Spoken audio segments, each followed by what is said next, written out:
Okay, sir. Okay, good morning, children. Good morning, sir. So, what is today date?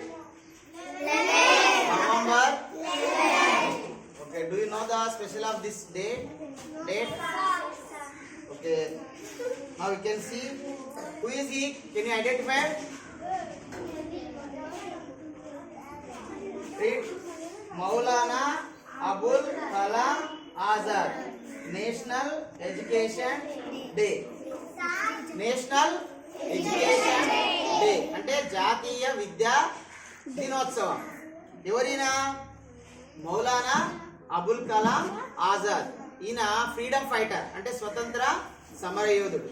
So not only he was freedom fighter, he was a first educational minister, central educational minister in our India after independence. అంటే మనకు స్వాతంత్రం వచ్చిన తర్వాత మొట్టమొదటి విద్యాశాఖ మంత్రి ఎవరు?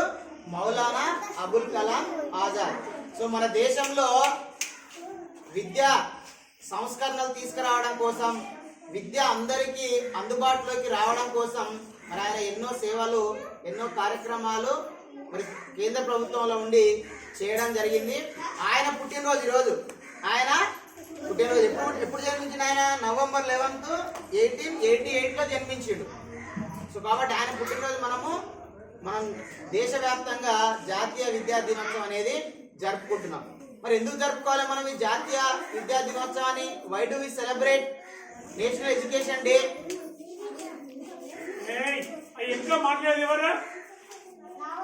Education అంటే ఏంది? మీరు చెప్పండి. మీరు ఎడ్యుకేషన్ అంటే ఏంది? విద్య అంటే తెలుసుకోవడం. విద్య అంటే తెలుసుకోవడం. ఏం తెలుసుకోవాలి? వాస్తవాలను తెలుసుకోవాలి, జ్ఞానాన్ని తెలుసుకోవాలి, నైతిక విలువలను తెలుసుకోవాలి, మన చుట్టూ ఉండేటువంటి ప్రకృతి జరిగేటువంటి వివిధ విషయాలను, దాని వెనుక ఉన్నటువంటి కారణాలను తెలుసుకోవాలి. మన సమాజంలో మనం ఎవరితో ఎట్లా మెలగాలో తెలుసుకోవాలి. సమాజంలో ఉన్నటువంటి వివిధ వ్యవస్థలు ఏ విధంగా పనిచేస్తాయో తెలుసుకోవాలి. ఇట్లా తెలుసుకోవడమే విద్య. మరి మన పాఠశాలలో ఏం నేర్చుకుంటున్నాం? తెలుగు, ఇంగ్లీషు, అందులో ఏంది? చదవడం, రాయడం, గణితానికి సంబంధించి ఎదురు ప్రక్రియలు ఇవన్నీ నేర్చుకుంటున్నాం. సో అట్లా చదువుకోవడం ద్వారానే మరి ఎందరో జీవితాలు మారినాయి. మీకు ఒక బెస్ట్ ఎగ్జాంపుల్ ఇక్కడ బాబాసాహెబ్ అంబేద్కర్ ఉన్నారు కదా, ఉన్నారా? మరి ఆయనను తరగతి గదిలోనికి కూడా రానియలే, క్లాస్ రూమ్ లోకి రానియలే, బడి బయట ఉంచిరు. అయినా కూడా బడిలో ఉన్నటువంటి క్లాస్ రూమ్ లో ఉన్న వాళ్ళకంటే కూడా బాగా చదువుకొని మరి ఆయన గొప్ప స్థాయి ప్రపంచ మేధావి మన భారత రాజ్యాంగాన్ని రాసిండు. ఈ రోజు ఏ సమస్య వచ్చినా మనకి ఎవరు గుర్తొస్తుండ్రు? భారత రాజ్యాంగము, బాబాసాహెబ్ అంబేద్కరే గుర్తొస్తున్నారు. అంటే అన్ని సమస్యలకు మరి పరిష్కారం సూచించిండు మన బాబాసాహెబ్ అంబేద్కర్. ఆయనకు అంత జ్ఞానం ఎట్లొచ్చింది?